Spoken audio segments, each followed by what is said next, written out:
ပါတယ်ပရိသတ်တို့ပရာလောကတရားတစ်စီရှိတယ်ဆိုတာကိုယုံကြည်ကြပါသလားဗျမယုံတဲ့လူရှိသလိုတော်တော်များများကတော့ယုံကြည်ကြမယ်လို့ထင်ပါတယ်တရားလို့ပြောလိုက်တာနဲ့လူတွေကထိတ်လန့်တုန်လှုပ်ပြီးတော့ကြောက်ရွံ့ကြပါတယ်ဒါပြင်တရားရှိတဲ့အိမ်တွေအစာအုပ်တွေရဲ့အနားကိုမကက်ရဲကြပါဘူးတရားတစ်စီတွေကတကယ်ရှိတယ်ဆိုတာကိုဒိဋ္ဌိတွေကလည်းတတ်သိပြပေးလို့ရှိပါတယ်ခုတစ်ခါမှာတော့ကမ္ဘာပေါ်က6လမ်းမှုအများဆုံး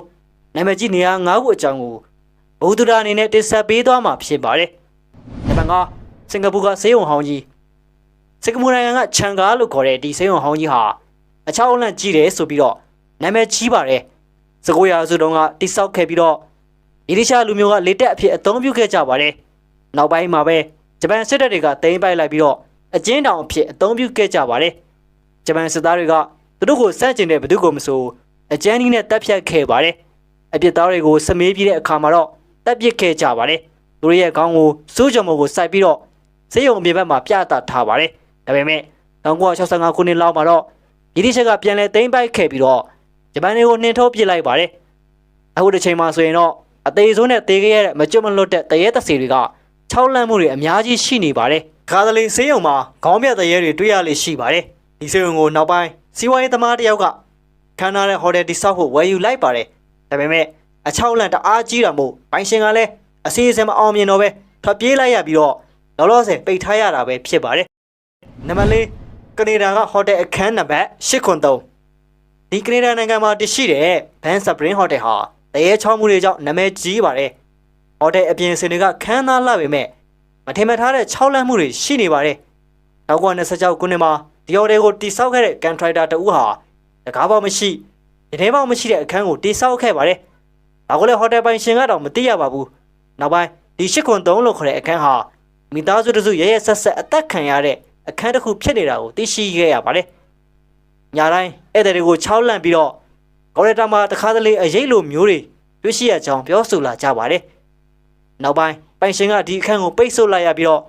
အခုလိုမျိုးအခန်းနံပါတ်803မရှိဘဲဖြစ်နေရပါတယ်နံပါတ်3အီတလီကတစ်စေကျွန်းဒီကျွန်းကတော့ဥရောပမှာတရေချောက်မှုအများဆုံးနေရာတွေကတစ်ခုအပါဝင်ဖြစ်ပါတယ်ဒီကျွန်းဟာရောဂါကူးစက်မှုတွေများနေလို့အစိုးရကတရားဝင်လော်ဒေါင်းချထားတာပါဒါပေမဲ့16ရာစုမှာတော့ဒီမိုကရေစီကဒီကျွန်းကိုမတိဘဲနဲ့ဆိုက်ရောက်ခဲ့မိပြီးတော့ရောဂါကူးစက်ခံခဲ့ရပါတယ်ကဆိုးရောဂါကြောင့်အဲ့ဒီမှာလူပေါင်း1,600,000အထိအများဆုံးသေဆုံးကြောင်းခံမှန်းခဲ့ကြပါတယ်လူတွေတွေကိုလည်းအဲ့ဒီမှာပဲမြုပ်လိုက်ပါတယ်နေနဲ့ငယ်ကြာပြီးတဲ့နောက်မှာတော့ဒီနေရာကိုဆေးရုံအဖြစ်အသုံးပြုလိုက်ပါတယ်ဒါပေမဲ့အလုံးမဖြစ်ခဲ့ပါဘူးတဆေးတွေအင်မတန်6တဲ့အပြင်လူနာတွေတောင်အကြောင်းရင်းမရှိပဲသေဆုံးခဲ့ကြရပါတယ်ဒါကြောင့်ပဲအစိုးရကဒီနေရာကို19ရာစုမှာပဲပိတ်ပင်လိုက်ပါတယ်လောလောဆယ်မှာတော့တရေလိုက်အဖွဲ့တွေရဲ့အတွေ့အကြုံတွေကဒီအိမ်ထဲကိုဝင်လိုက်တာနဲ့ချက်ချင်းကိုကြက်တီးထားရတဲ့အထိ6လက်မှုတွေရှိတယ်လို့ဝန်ခံထားကြပါတယ်နံပါတ်1အာဂျင်တီးနားကတဆေတင်းကြိုင်ဒီတင်းကြိုင်ဟာကမ္ဘာပေါ်မှာထူးခြားတဲ့တင်းကြိုင်တစ်ခုဖြစ်တယ်လို့အာဂျင်တီးနားနိုင်ငံရဲ့ပထမဆုံးမြို့ရင်းတင်းကြိုင်လည်းဖြစ်ပါတယ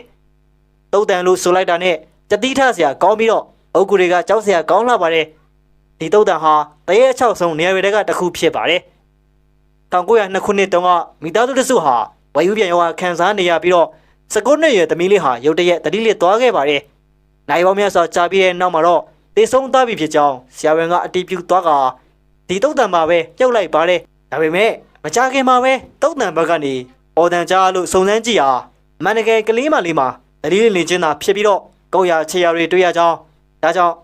်ဒီကောင်မလေးဟာခေါင်းတလားမှာပဲအရှင်လက်လက်သေဆုံးသွားခဲ့ရရှာပါတယ်ဒီကောင်မလေးရဲ့အော်တန်တွေငိုတန်တွေကိုကြားရပြီးကိုရီ6လန့်နေသေးကြောင်းပြောဆိုကြပါတယ်နံပါတ်1ဝါရှင်တန်ကအိမ်ဖြူတော်ဒီဝါရှင်တန် DC ကသမ္မတတွေနေထိုင်တဲ့အိမ်ဖြူတော်ဟာတရေ6တယ်ဆိုတာကိုသိရရင်တော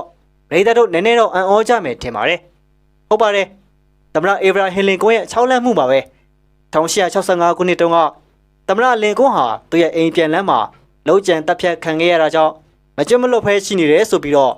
အိမ်ဖြူတော်မှာရှိတဲ့မိသားစုတွေအပါအဝင်ဝန်ထမ်းတွေရဲ့တရားဝင်ပြောကြားချက်အရသိရှိရပါတယ်ဒါအပြင်လင်ကွန်းရဲ့19နှစ်အရွယ်သားဟာလည်းဒီအိမ်မှာပဲတိုက်ဖိုက်ယောဂကြောင့်သေဆုံးခဲ့ရပြီးတော့မကျွတ်မလွတ်သေးကြောင်းယုံကြည်စိတ်ချရတဲ့လူတွေစီကနေသိရှိရပါတယ်ဒါကြောင့်နောက်ဆက်ခံခဲ့တဲ့သမ္မတတွေဟာလည်းအေဗရာဟင်လင်ကွန်းရဲ့6လန့်မှုကိုခံခဲ့ရကြောင်းပြောဆိုထားပါတယ်